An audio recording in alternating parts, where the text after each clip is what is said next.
السلام علیکم ورحمۃ اللہ وبرکاتہ۔ حضرت امام علی رضی اللہ تعالیٰ عنہ فرماتے ہیں، مومن کی جان ہر وقت امتحان اور مصیبت میں رہتی ہے۔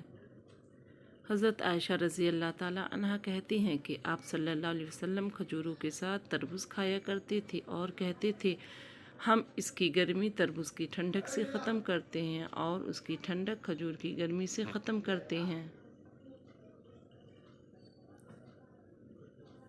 حضرت انس رضی اللہ تعالیٰ عنہ سے روایت ہے کہ رسول اللہ صلی اللہ علیہ وسلم نے فرمایا، اللہ تعالیٰ فرمائے گا کہ ہر اس شخص کو دوزخ سے نکال دو جس نے مجھے ایک دن بھی یاد کیا ہو یا مجھ سے کسی مقام پر ڈرا ہو۔ نبی کریم صلی اللہ علیہ وسلم نے ارشاد فرمایا، مسلمانوں سچ بولنا اختیار کرو کیونکہ یہ بہشت کا ایک دروازہ ہے، اور جھوٹ بولنے سے کنارہ کرو کیونکہ یہ دوزخ کا ایک دروازہ ہے۔ آدمی کی نماز روزہ پر نہ جاؤ بلکہ اس کی سچائی اور عقل کو دیکھو۔ رسول اللہ صلی اللہ علیہ وسلم نے ارشاد فرمایا، رشتوں کے طے کرنے میں دینداری کو مقدم رکھو۔ الجھنا چھوڑ دے وقت سے، حالات سے اور لوگوں سے جنہیں آپ بدل نہیں سکتے۔ اپنی توجہ اس پر مرکوز کریں جسے آپ بدل سکتے ہیں، یعنی کہ اپنا آپ۔ جب کوئی سمجھ نہ رہا ہو تو خاموش ہو جانا بہتر ہے، کیونکہ بحث باتوں کو بگاڑ دیتی ہے۔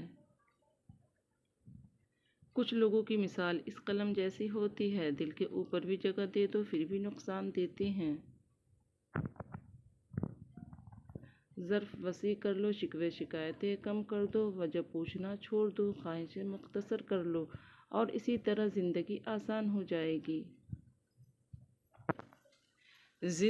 زندگی روز کچھ نہ کچھ سکھاتی ہے، لیکن بنیادی چیز یہ ہے کہ انسانوں سے توقعات کم سے کم رکھیں اور اوپر جو رب کی ذات ہے اسی پر توکل رکھیں۔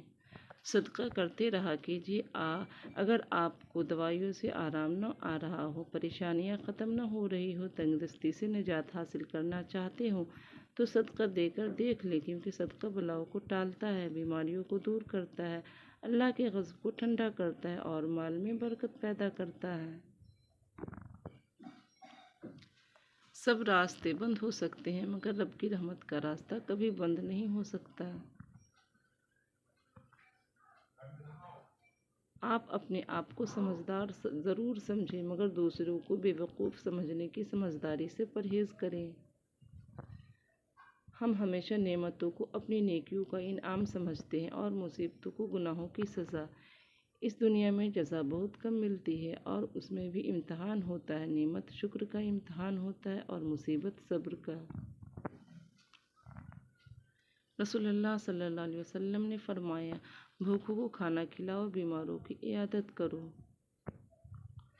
بہن بھائیوں کا حق کھا کر کتے بلی اور پرندوں کو دانہ ڈالنے سے معافی نہیں ملتی۔ رسول اللہ صلی اللہ علیہ وسلم نے ارشاد فرمایا، ماں کی دعا اولاد کے حق میں بہت تیزی سے قبول ہوتی ہے۔ اللہ حافظ۔ Thanks for watching.